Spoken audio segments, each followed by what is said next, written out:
Sur MicroStation, et plus précisément sur les add-ins comme Atlas, j'ai trouvé que générer un PDF avec une taille personnalisée n'était pas facile à mettre en œuvre.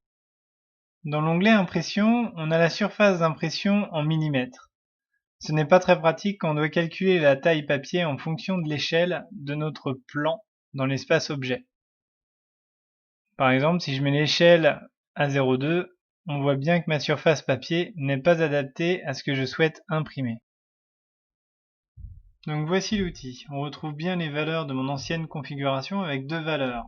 La hauteur en mètres et son équivalent en taille papier en millimètres, et la longueur en mètres et son équivalent en taille papier. Tout ça en fonction de l'échelle. Maintenant que vous savez tout, c'est parti pour l'utiliser. Il me faut trois valeurs. La longueur, ici on va rentrer 187 mètres, et la hauteur, que je vais rentrer après avoir mis la longueur dans le programme. Ça je ne l'oublierai pas. Et donc la hauteur, 73 mètres qu'on va devoir rentrer dans le programme. Une fois que c'est bon et que l'échelle est bonne, on valide. Ça a changé les valeurs de la longueur et de la hauteur. Je zoome tout. Et à l'impression, on va retrouver donc, en rentrant notre échelle dans le programme, la génération pour le fichier. On voit bien qu'ici, la surface papier a changé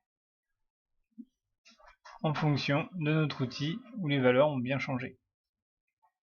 On génère le plan PDF.